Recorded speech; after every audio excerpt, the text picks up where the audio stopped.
Hey everybody, what is going on? HexLex here. I got another Master Duel video for you, and it's Monday, which of course means it is once again time for one of our weekly viewer specials.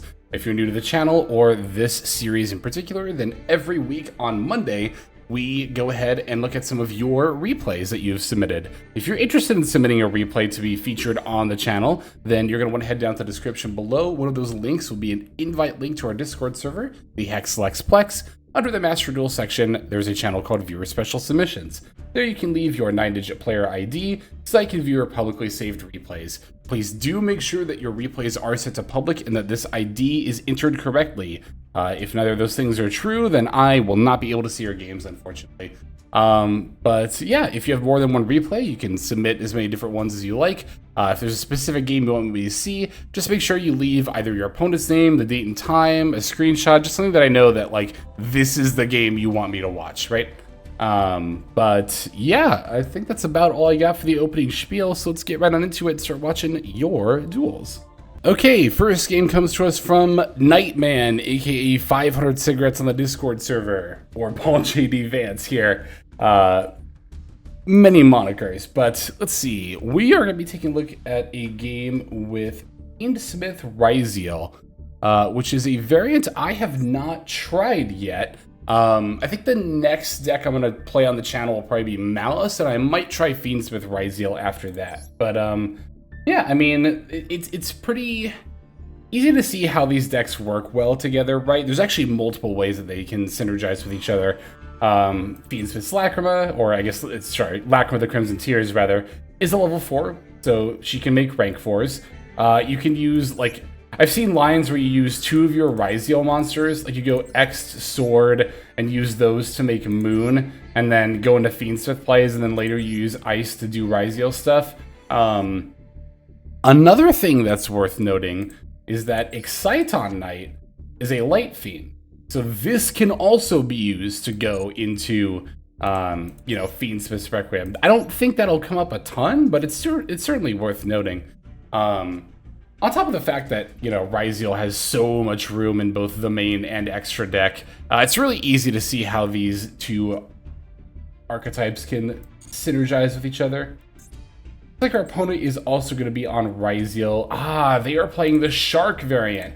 I did touch upon this when Surfacing Big Jaws came out. I advised that people might want to hang on to this because it is useful in Ryzeal. Literally any engine that can make rank 4s or spit out a bunch of level 4s is definitely going to be good in Ryzeal. And Surfacing Big Jaws, along with a Drake Shark, is definitely one such engine that tends to play pretty well here. Yeah, as you can see, it doesn't really change the overall, like, deck itself. The extra deck is still pretty much exactly the same in the rest of the main. It's just putting even more level 4 bodies on the board. But yeah, let's definitely go ahead and check this out. Very eager to see Fiendsmith Ryzeal in action. I could see Exciton Knight into Fiendsmith stuff being more useful going second than first. Assuming, of course, you don't lock yourself into rank 4s. I'm pretty sure that Ryzeal locks itself by the special summon effects. Okay, looks like the opponent's going to go first and lead with the X Ryzeal, pitching Aggregator to add Sword. We're going to fire off Max C before the Sword can summon itself here. Dom, our opponent here, I don't know why I mentioned them by name, has an Ash Blossom response for our Max C, so they're going to special summon the Sword. Yeah, when to use Max C against Ryzeal is an interesting point. Interesting thing to think about. Sometimes I wait until the Sword is already on the field. Of course, there's nothing wrong with doing it when the X is in play as well. Alright, so they're going to flip up their cross. We're definitely going to want to Fuelos now, of course, to make sure that we're getting this off before they can Exceed Summon and have the ability to negate it. So, looks like they're going to make one huge detonator. Give me a total of 5 materials once the aggregator is attached here. We're going to set one and pass. I'll be interested to see what that face down is. If it's plug-in, I actually think they should have left 2 of the level 4s in play, but we'll see what it ends up being. Alright, we're going to go for our own X-Pitch Aggregator, one of the best moves you can make in the mirror to open things off with. The opponent's going to use Cross to negate Aggregator on resolution. And now we don't have to worry about the cross anymore. We do, of course, still have to worry about the detonator, but we have the Ghost Ogre for that. I'm a little surprised our opponent didn't activate Detonator again, because Detonator is actually not once per chain. They could have blown up both our monsters, but I guess they wanted to save the materials. Play a little more safely there. Okay, looks like their face down's going to be imperm for our Ice Ryzeal. And again, they chose not to pop, but simply negate. They could have actually done both by going Detonator, Chainlink 1, imperm, Chainlink 2. Alright, here's our own Detonator now.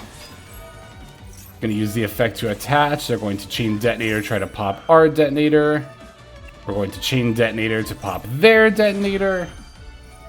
And they're going to chain... We're really just going to ping pong back and forth, aren't we? Alright, so because neither Detonator has materials anymore, this will actually result in both getting destroyed. Although I think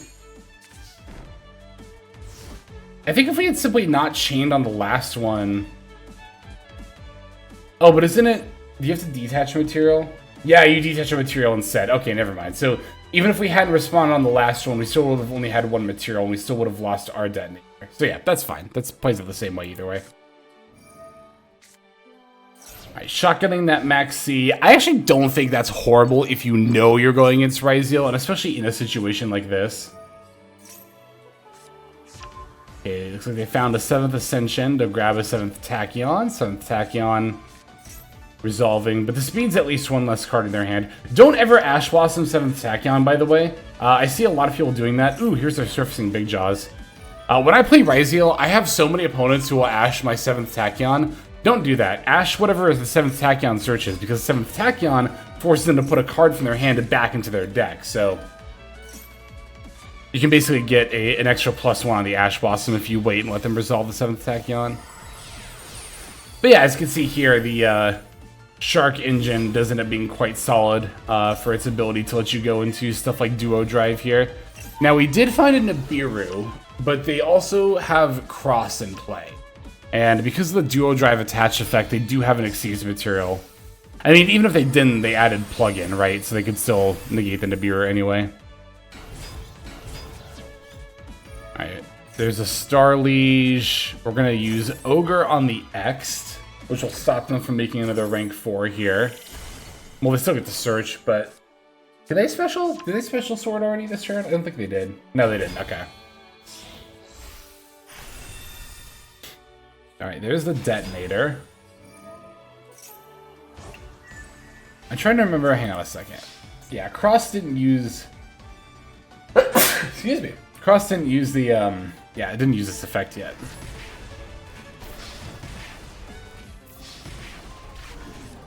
But we are seeing what does tend to be one of the bigger weaknesses of Ryzeal, which is that it can have a bit of a time OTKing sometimes. Boat's going to try to do it with plug-in here, but thankfully our Call By is going to stop that. Call By is actually massive here, because that did not just stop the Detonator from reviving and us getting OTK'd.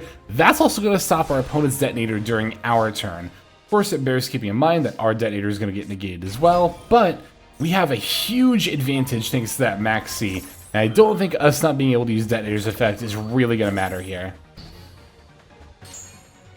Yeah, absolutely massive Called By there. Unbelievable how effective that was. So they're going to try to use Aggregator to negate our sword. We're going to use another Called By against that. We have this Engraver in hand as well.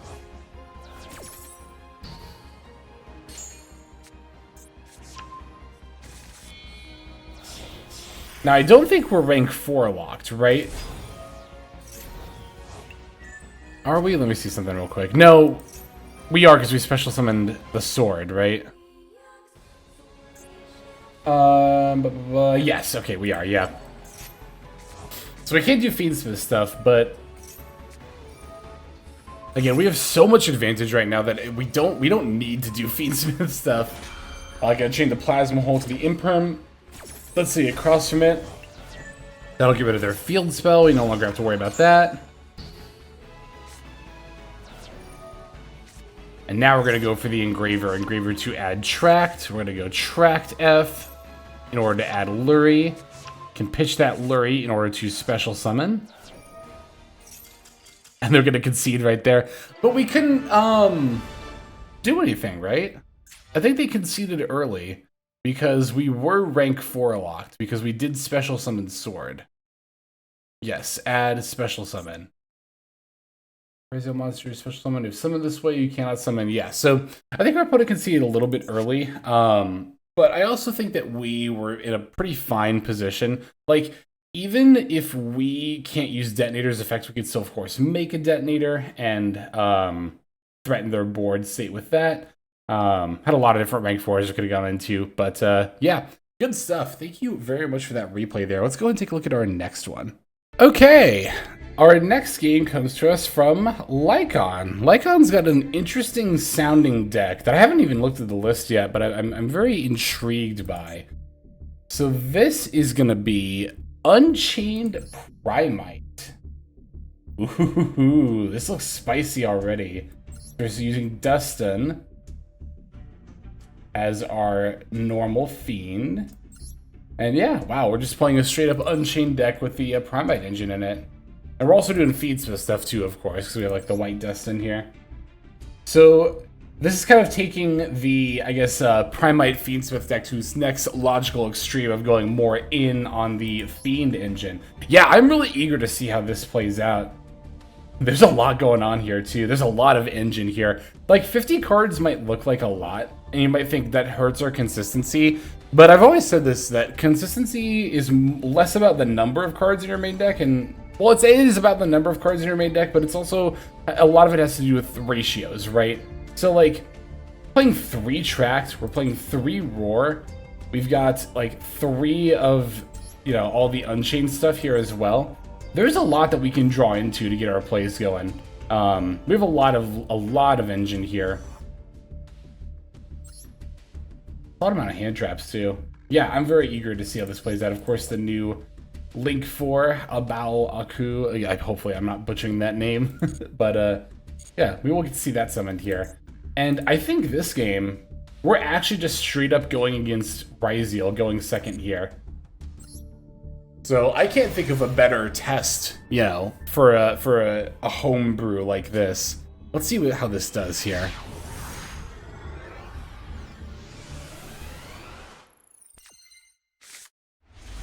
Okay, so we only opened 1 Imperm. Probably not enough to stop Ryzeal fully. Looks like we're holding that Imperm, which I think is smart. Let's see if we use it against Duo Drive here. I think Duo Drive tends to be one of the better targets. Okay, they're going to make Banshee first. Yeah, this is fine. They can search Star Ryzeal. And Star detach from Banshee to set the cross. I'm honestly not a big fan of this line that our opponent's doing, and this is actually the exact reason why. Because at this point in the line, if you look, our opponent summoned 5 times, and we could just, if we had nib, we could nib them right here. Now, granted, they could still special summon Node, and they could send something from their hand in order to revive and keep comboing. So this line does still play through Nibiru. It just does it in a kind of not very resource... What's the word I'm looking for? Not intensive. It's basically, it costs you an extra card from your hand that you otherwise wouldn't have to give up if you just done it the other way. Like, there is an argument for this line. I understand that establishing the star to get the cross out is, like, not bad. I just don't like that if you get nibbed here, you have to give up a card from hand, whereas other lines you don't. I don't think this line is horrible. I just wanted to talk about it for a brief moment. Okay, here's the Duo Drive. Oh, I see. So we're not using Imperm on Duo Drive, we're holding it for Detonator. I think in this particular scenario, that is probably the smartest thing to do, because at this point, like, what would Imperm on Duo Drive do? Stop plugin? Yeah, but, like, that's not really, you know, the most pressing issue here, right? So, I think whether you use Imperm during the Ryzeal player's turn or save it for a Detonator, I think it does end up being very hand dependent. Like, if our opponent had gone into Duo Drive and not Banshee, then I think we could have Impermed the Duo Drive there, and that would have been, like, a good call. But given what our opponent did, yeah, I think holding Imperm for the Detonator is the right move here. The scary thing is once Eclipse Twins comes out, that's not going to be effective anymore. You can't just hold the Imperm for Detonator, because they'll be able to Eclipse Twins to get around that. Alright, looks like our opponent's doing a little bit of deck thinning here after that draw. Including using the 7th Tachyon. I guess whatever card they're going to put back was just completely extra and they don't need it whatsoever. Setting 4 and then passing. That is going to be quite scary to play through here, but that A-Bomb's Prison should help us out. Alright, so Imperm coming down on the Detonator. This will force Detonator to pop itself, and the opponent can use Plug-in in order to revive Detonator, which is exactly what they're doing here. I think doing it right now is fine. It wasn't 100% necessary for the opponent to do because they did have duo drives on the field with the material, so Cross was still active, but yeah, we can simply follow up with the Drill Beam to vanish the Detonator there. Going for a Lordly Load, opponent's going to chain Ryzeal Plasma Hold to destroy it, and that will effectively negate it as well. As in, it won't resolve because it's a continuous spell card, but we still have the Tract as well as the A-Bomb's Prison. And right now, what our opponent has left is pretty much just the Cross to negate, which they just used, yep. As well as their face-down cards and any hand traps they may have in hand.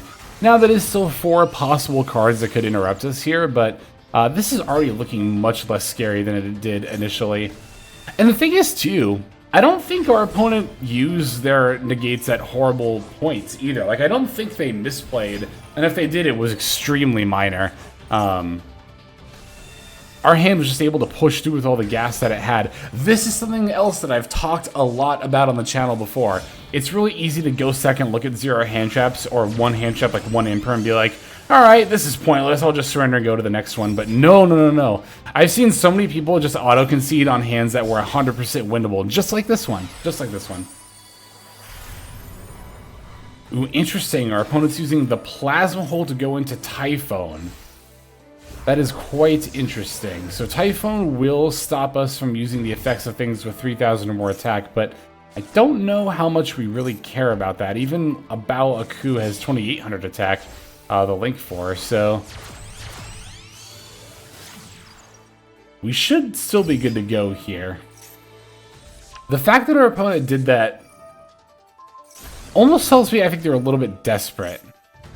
It makes me wonder how threatening these face-down cards actually are.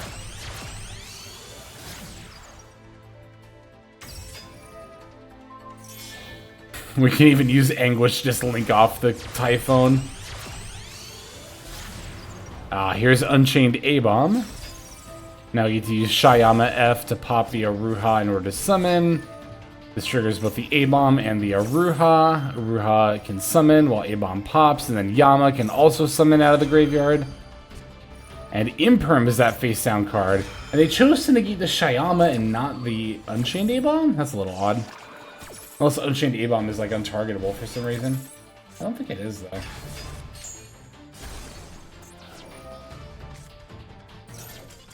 And there we go. There's a surrender from our opponent as we threaten to blow up their last face-down card. That was cool. That was really, really cool. The Primite stuff, being able to bait out that Detonator for us to then follow up with just full Unchained combo was so wild. Thank you very much for that game, Lycon. Very, very, very awesome to see your brew there. All right, we have one more game. We have time for one more anyway. Let's go ahead and finish off with that one. And finally, our last game comes to us from Shatter2, aka the worst guy over on the Discord server. That's their name, not my opinion of them. So here we have a game playing Mermail Atlantean. And we are going first, so you might see that and think, oh, well, what, are we just going to hand loop them? How fun is this going to be to watch? But you'll see. Based on the description, I think this game will be quite interesting to watch. Our opponent is going to be on Ryzeal. I don't know why they're playing a random Lightning Storm. They should be playing either Drop What if they want another Board Breaker, but I think overall this list is okay. Wait, what is this? They're playing Wonky Quartet. Somebody's a YouTube fan. All right, let's go ahead and get right into it. Maybe they're actually legitimately playing Wonky Quartet. I'm just assuming they're doing it for the meme. Alright, so we are going first here. Hand looks really good. Well, let's see how things play out. Gonna normal summon Neptabyss, dumping Dragoons. Dragoons F in order to add Abyss Shrine. Or not Dragoons F, but rather it was Neptabyss's effect. And then Dragoons went to go add as well. But as we're seeing, our opponent is going to hit us with the Droll and Lockbird, which is definitely one of the best counters to this deck. So, gonna be pretty rough moving forward. I've had a lot of Mermill opponents just surrender when I Droll them, so I'm eager to see what we do here. We can still Shadow Squad for the Abyss Spike. Even if Abyss Spike can't search, we can still link off into Abyss Keeper. Now, Abyss Keeper can special summon any fish from our hand, and that will include the Coelacanth. But our opponent's got a Nib! Ah! So we got hit with Droll and the Nibiru. Definitely a Mermail player's absolute worst nightmare to get hit with those two hand traps back to back. And indeed, if you look at our board, we have just absolutely nothing to show for it. But let's see how and if we can persevere. If and how, I should say. Alright, go to main 1. Opponent's going to summon X Ryzeal, Aggregator being dumped there, Sword Ryzeal coming down, and Abyss Rhine's going to activate next. That'll discard the Dragoons that's in our hand in order to draw a card. Now, this will, of course, also, I believe, end up triggering the Dragoons here as well. Yes, because it was sent to activate a monster's effect. So we can search our Neptabyss here. We're going to go for the Ice Ryzeal summon. We're going to Ash Blossom that. And now they're overlaying for, is this going to be Duo Drive? Yes, this is Duo Drive.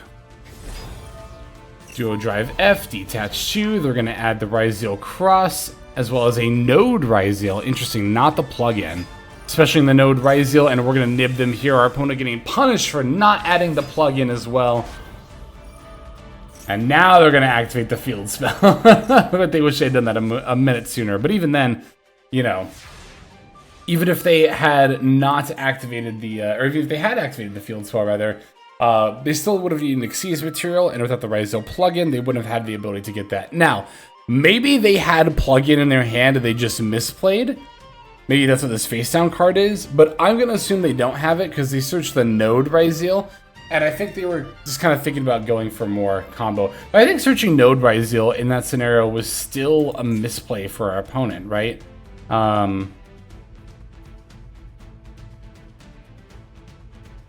Oh, I see, because the ice got negated. That's why they had to search Node. That's right, okay, yeah. I guess that makes a little bit more sense, but I still think they could have played that a little bit better. It really just depends on what else is in their hand more than anything. Alright, thanks to that Neptabyss we searched, we're going to go ahead and try to get our plays going, but they're going to change Droplet. That doesn't really stop us, though, because we can still send for cost, and that's what matters most in a Mermail deck. Now that Shadow Squad we sent can summon the Dragoons, we can summon our Poseidra from hand. Neptabyss's effect gets to trigger here, as well as Poseida dumping the Abyss Trite, Abyss TS rather, in order to get rid of the Nib token. Neptabyss summoning back that Poseidra. Now we can move to battle and threaten for lethal. Good stuff. I think that's a really good showcase of just how resilient the Mermail Atlantean deck can be. Any game where I would expect to resolve Droll and Lockbird and Nib against them, I would also expect to just win every time. But as Shatter 2 has shown us here, that is clearly not the case. Thank you so much for that submission, as well as everybody else who submitted. I wish we had time to get in every single person, but unfortunately, it's just not super feasible. But there is always the next week. If you didn't get featured this week, there is always the next one. In any case, thank you so very much for your viewership. I really appreciate you watching, especially all the way to the end. But that'll do it for now. Let us move on to our outro. Hey everybody, Hexlex here. Thank you so very much for watching all the way to the very end of the video, which by the way is one of the best ways to support the channel. Speaking of supporting the channel, take a look at the names on screen. These are folks who have been so generous as to either join as a YouTube member or subscribe over on patreon.com/Hexlex to support. There's also perks for doing so. If you would like to see YouTube videos early, as well as some exclusive videos that get uploaded to YouTube, but for one reason or another I decide not to publish, definitely go ahead and hit that join button to see content early, as well as some exclusive content. If you're looking for more exclusive content, over on patreon.com, I upload exclusive videos that are not posted on YouTube just about every single day. Whether you choose to subscribe over on Patreon, join as a YouTube member, or simply continue to watch, your support is greatly appreciated. Thank you so very much. But for now, this is Hexlex. I am signing out, and I hope that you have a fantastic day.